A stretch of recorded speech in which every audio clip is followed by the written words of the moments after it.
Soslar. Budistler de var, Hristiyanlar da var, Müslümanlar da var. Fırın.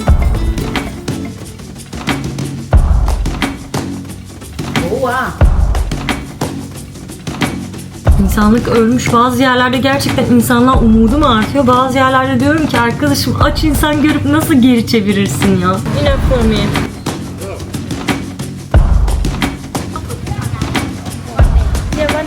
Limon otlu, ıspanaklı, sarımsaklı, soğanlı. Genelde mezarlıklar böyle oluyor. Ve o kadar çok hoşuma gitti ki gerçekten keyif aldım. Sostay arkadaşlar merhaba. Bugün neredeyiz? Bugün Kamboçya'nın güneydoğusunda bir köydeyiz. Çok fazla insanın bilmediği enteresan bir köydeyiz. Bugün gezeceğimiz yer aslında bu köy değil, bu köye yakın olan başka bir köy. Dün buraya hava kararırken geldiğimiz için bu köyde konaklamak istedik. Hem bu köy çevresini ve yerel yaşamını görelim. Burası küçücük bir köy ama küçücük olmasına rağmen bayağı bir kalabalık ve meşgul bir köy. Geldiğimizde şu tarafta bir pazar alanı görmüştük, kocaman bir pazar alanı. Oraya gireceğiz, bir karnımızı doyuracağız, kahvaltı falan bir şeyler yapacağız. Günaydın Teva. Günaydın. Teva'nın utangaçlık şaka mı?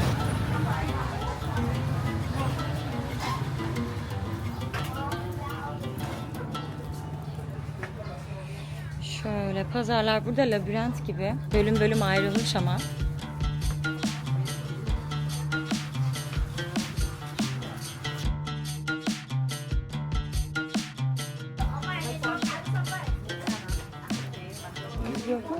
Continue there. I want to eat some things. Pazarın içerisinde her şey var.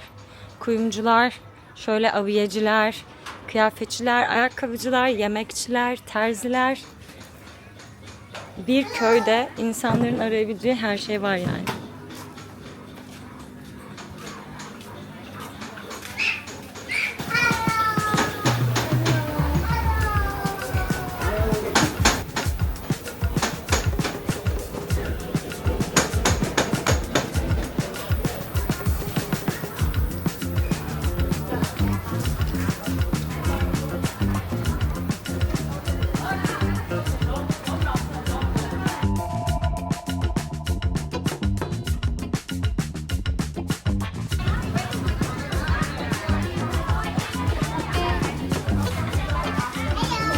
Hello. Farklı etnik kökenden, farklı din mensuplarına ait insanlar bir arada yaşıyorlar burada. Budistler de var, Hristiyanlar da var, Müslümanlar da var. Wow. Balık pazarı. Oh, yengeçler. Ben nefes alamıyorum. Teva da bence alamıyor. Gerçekten arkadaşlar katlamadığım bir koku varsa o da balık pazarı kokusudur. Felaket. Balık ve etlerin bir arada olduğu koku. Katlanamıyorum. Yes. Ama sebze bölümüne gelince inanılmaz güzel kokuyor.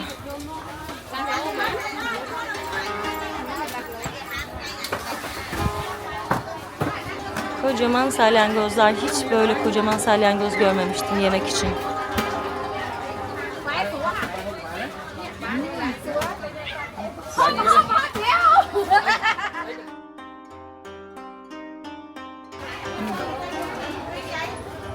Burada yengeçler, kalamarlar.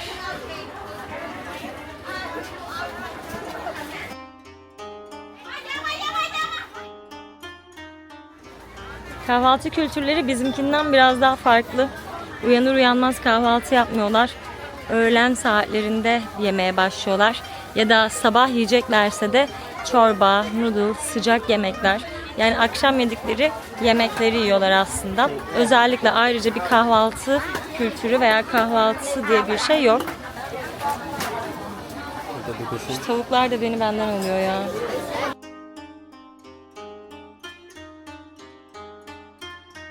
I think there was some restaurant or we can check here. Meyveler inanılmaz taze. Tahmin edemeyeceğiniz kadar parlak ve organik ve taze hepsi.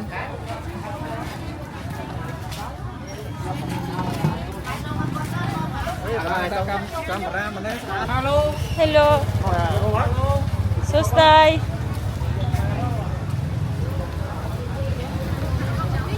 They sell corn here.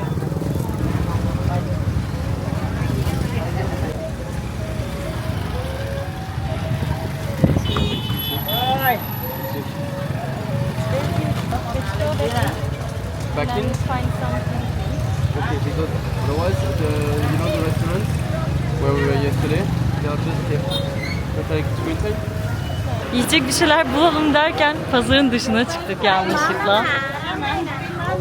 Çok büyük çünkü ve çok dallanıp budaklanıyor sağa sola. Mandalinalar çok lezzetli. Narlar inanılmaz lezzetli. Ya zaten görüntüsünden belli oluyor. Bizde olan her şey var. Üzerine bizde olmayanlar da var. O yüzden meyve ve sebze bölümünü gerçekten çok seviyorum. Dediğim gibi tek sıkıntım benim deniz ürünleri. Deniz ürünlerini normalde de yemiyorum zaten. Burada da hiç alışık olmadığım görüntülerle görünce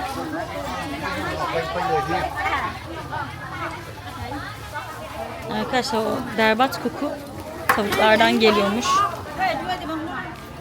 Yani hiç sevmediğim şeydir böyle bir yere girip bir halkın içerisine girip onların yaptığı şeyleri eleştirmek ya da ekşitmek. Ama ekşitmeden olmuyor arkadaşlar. Hiç alışık olmadığım görüntüler yani. Mazur görün.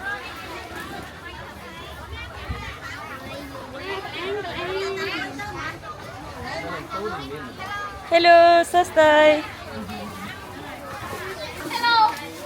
Hello, Sostai. Şaka mı? İnanamıyorum. İlk defa böyle bir şey görüyorum.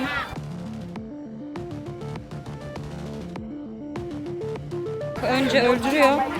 Kafasına vurup ondan sonra kaynar suya atıyor. Kaynar suda tüylerini yoluyor. Zaten olabildiğince et yememeye çalışıyorum. Hayvan yememeye çalışıyorum. Yani bir tek tavuk yiyordum. Tavuğu da muhtemelen bundan sonra gerçekten asla yiyemeyeceğim.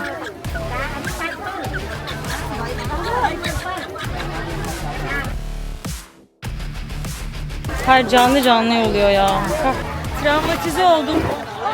Bir daha asla yiyemeyeceğim. I just want boiled vegetables. Bir de kuaförler, tavukçular, marketler, kozmetik ürünleri satan dükkanlar. Bakın burada açık berberler var. Şöyle sıra sıra dizilmişler. Yan yana. Açık alanda saç kesimi yapıyorlar. Sostai.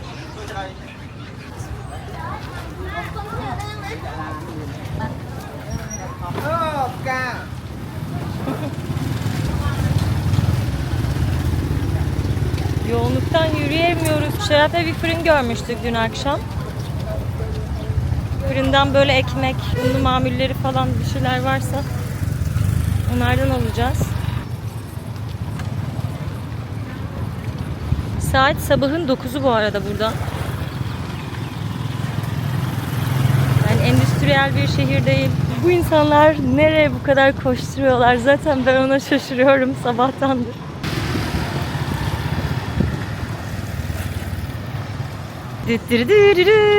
Fırın. Ekmek istiyorum. Ekmek istiyorum. Somun istiyorum. Ne kadar mutlu olduğumu tahmin edemezsiniz. Yes, I want bread. Tatlılar da var. Reçelli meçelli. Şu mesela bir tatlı arkadaşlar. Ama içerisinde sosis, salam falan da var. Sorry. How much is bread?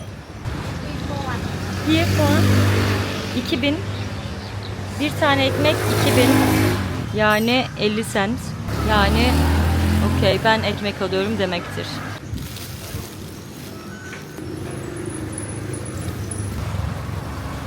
And what did you take? Which one did you take? Tatlı bir şey. How much is this one? Muy point. Muy corn? 1000? 1000? I guess so.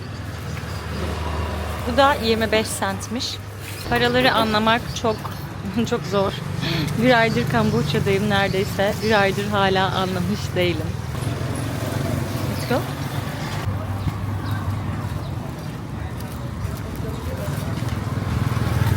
Yes. Bir de domates bulsak süper olur diyecektim. Bir manav var. Sostay.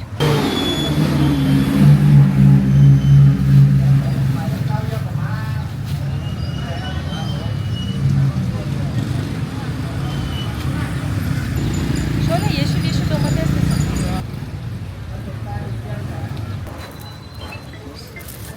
2 tane salatalık, 4 tane yumurta, 4 tane domates. Bir demet marul. Do you have salt? No, salt. Like salt.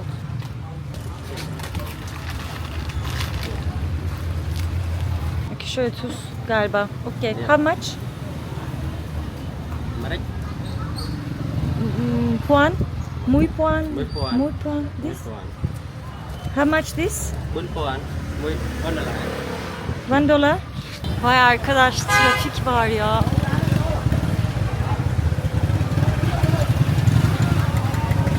Öğrencilerin hepsi motor kullanıyor burada. Herkes motor kullanıyor. Şu anda da sanırım öğrencilerin öğle saati veya okula gitme saati. Herkesin arabası var. Bu da şaşırdığım şeylerden biri. Burası bizim kaldığımız guest house. Geceliği $6 kalıyoruz.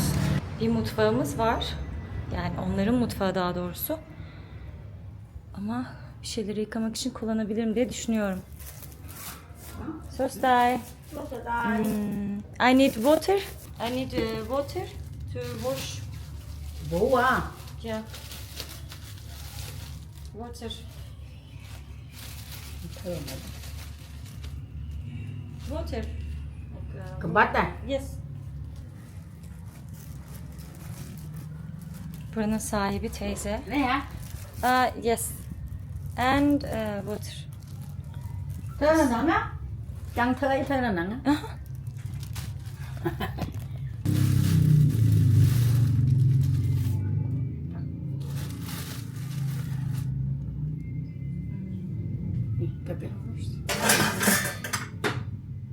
Okay.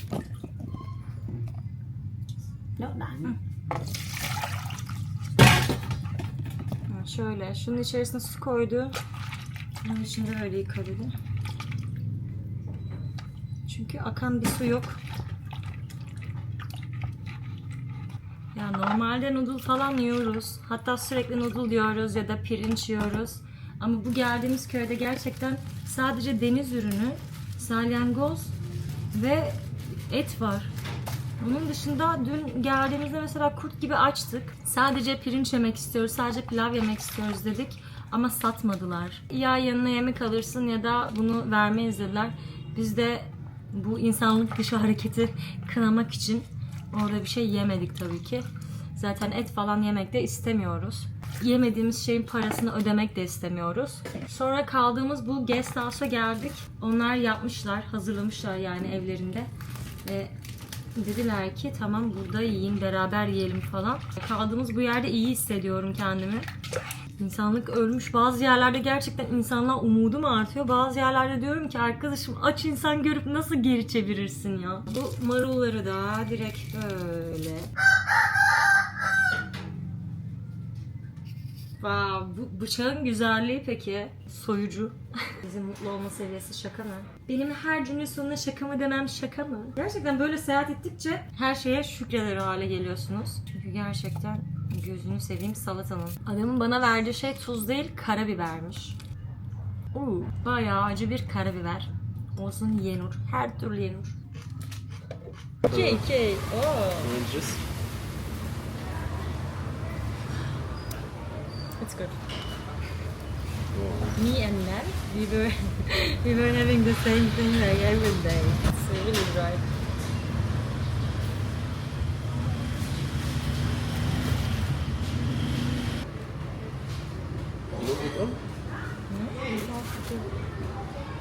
It's not for myself only. You think the brown stuff is fish? fish taste. Teva'nın aldığı şey arkadaşlar tatlı bir şey zannettik. Tatlı da zaten ama böyle bir hafiften balık tadı geliyor. Ben dedim ki balık yağıyla yapılan bir şey olabilir çünkü genelde balık yağı kullanılıyor burada. Ya hamurda bile balık yağı kullanmış olabilirler. Ve böyle çok sevmedi dedim. Yani en güzeli bu. Çok emin olamadığın yerlerde gerçekten domates, ekmek ve salatalık çok yeterli bir kahvaltı. Kuru kuru ekmek, domates yiyorum yani. Enough for me. Ah, but what is this taste? Mamma mia. Madre mia. Everything is good except when you have one bite in specific stuff, the taste change. Oh.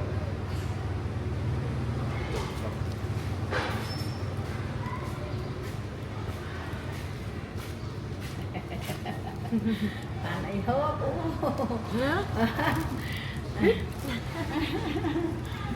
This is the best thing at this moment.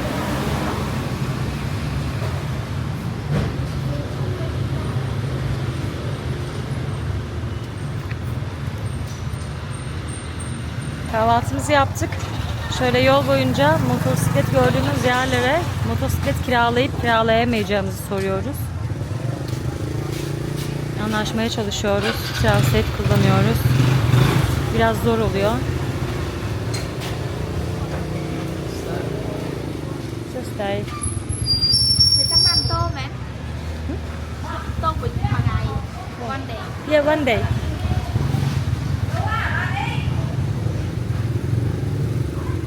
Because they are too clean and too well parked to be to not be too wet. I think so.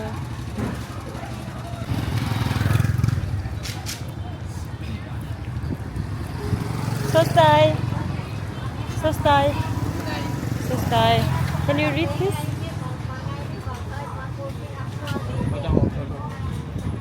Tôi nạt.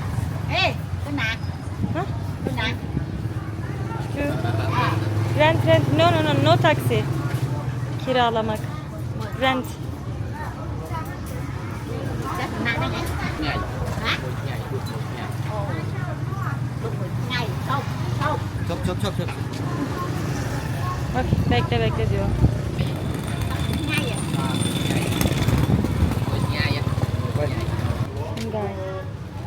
Tingay. Muy tingay. Tingay. Bir gün. One day. Tingay. Tingay. Okay. Bunlar da farklı soslarda salyangozlar. Salyangoz değil, midyeler. Şunlar acılı. Bunlar daha limon otlu, ıspanaklı, sarımsaklı, soğanlı. Okey, how much?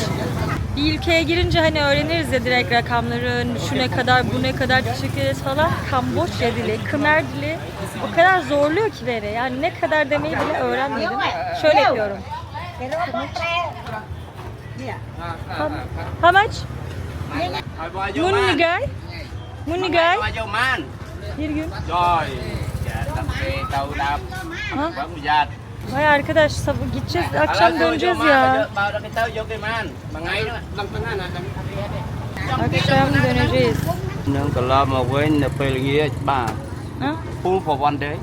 One day. One day. And the evening come back and stay Yes. by here. Yes.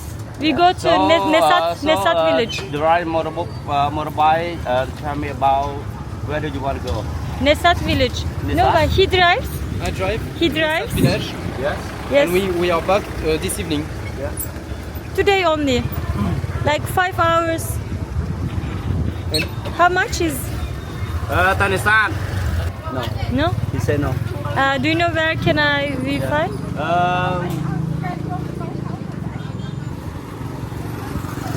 Kendi özel aracıymış galiba. Ya kiralamak için soruyoruz. Sonra kendimiz bir motorun üzerinde giderken bulduk. Nereye gidiyoruz bilmiyoruz ama bir gelin dediler. Let's get the vaccine here. 2 adımlık yer. Okay. Köyde motor kiralamıyorlar. Sadece satıyorlar. O yüzden kiralık bulamıyoruz. Şimdi merkeze geldik. Burası köyün merkezi. Şöyle bir çember var. Ortada bir kadın heykeli. Bu heykel yerel halkın bir sembolü. Bir kadın heykeli, bir elinde yengeç, diğer elinde balık var, nehir balığı. Aynı zamanda bir bereket sunağı da olabilir. Çünkü önünde tütsüler, muzlar, mumlar, çeşitli sunaklar var. Tır geçiyor ya köyün ortasından. Köyden çıktık. Gideceğimiz köyün ismi Nesat Köyü. Nesat Köyü'ne doğru ayrılan yol ayrımına geldik şimdi. Sokak yemekleri yiyebileceğiniz yerler var yol boyunca. Ne baktın ya?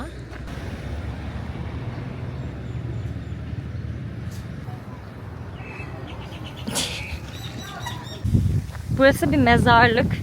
Kamboçya'da bir mezarlıktayım. Genelde mezarlıklar böyle oluyor. Şöyle tepeler var. Görüyor musunuz? Kum tepeleri gibi görünüyor. Mezarlar onun içerisinde. Dışı da şöyle kocaman mermer bir alan. Bunlar daha çok Çin mezarları. Kamboçya'daki Çinlerin kendi geleneklerine göre yaptıkları mezarlar.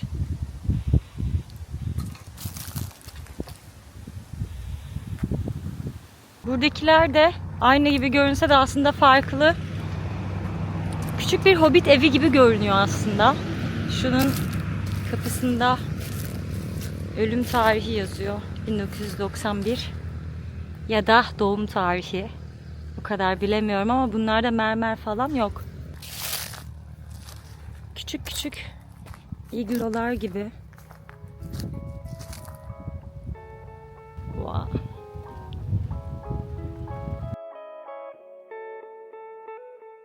YouTube'dan severek takip eden arkadaşlara söylüyorum ki beni Instagram'dan da takip etmenizi gerçekten öneriyorum. Çünkü güzel storyler paylaşmakla beraber aslında şu an yapacağım açıklamaları Instagram'da yapıyorum ben. Instagram'da bir süredir, İran'a gittiğimden beridir hatta, bu okyanus korkumu nasıl adım adım yendiğimden bahsediyorum. Tam olarak bir okyanus korkusu, deniz korkusu, boğulma korkusu değil de dibini görmediğim bulanık sulardan, okyanuslardan, büyük geniş sulardan falan her türlü çeşidinden, her türlü çeşit sudan korkma durumu aslında benimki fobiydi. Ben bunu İran'da Hürmüz Adası'nda bir okyanusun yanında çadır kurduğum gün, o videoyu izleyenler çok iyi bilirler. Tek başıma çadır kurup sabaha kadar okyanus sesiyle uyuyarak bu korkuyu yendikten sonra okyanuslar ve derin sular, denizler, deniz canlıları hakkında belgeseller izlemeye başladım. Ve izlemeye başladıkça aslında ne kadar güzel bir dünyanın varlığından habersiz olduğumu fark ettikçe daha çok üzerine gitmeye başladım bu korkunun. Böyle adım adım ilerleyerek artık bulanık sularda, daha büyük, geniş sularda, altında ne olduğunu bilmediğim sularda yani, yavaş yavaş adımlar atıyorum. Kamboçya'da geçtiğimiz günlerde gözlükle falan dalış yaptım ve hayatımda ilk defa mercanları gözlerimle gördüm. Hayatımda ilk defa şu kadar balıklarla beraber yüzdüm ve o kadar çok hoşuma gitti ki bu korkuyu gerçekten yenmek istiyorum. Şu karşımda gördüğünüz lagun, tamam mı? Hani hiçbir şey yok altında, biliyorum hiçbir şey olmadığını. Ama dibini göremiyorum. Rengi çok güzel olsa da. Dedim ki buraya gireceğim. Ama görünen o ki görev tamamlanılamıyor. Şu dibini görmedim ve gitmekten korktum. O maviliğin yanında şöyle oturmaktan bile gerçekten keyif aldım. Bunu sizinle de paylaşmak istedim. Çünkü duygularımdan da bahsetmeyi seviyorum. Bu şekilde bence aramızda bir samimiyet kuruyoruz. Aranızda böyle bir korkusu olan var mı? Derin deniz korkusu, dibini göremedi, bulanık su korkusu, bir şeyleri görmekten, bilmediği bir canlıyı, bir bitkiyi görmekten korkan insanlar var mı? Varsa gerçekten yorumlara yazsın. Böyle birbirimizi destekleyelim ya. Çocuklar geldi. Yüzüyorlar. Ben de kenarda kille oynuyorum. Rengarenk killer var. Kırmızı, sarı, beyaz. Klasik tencere yapacağım.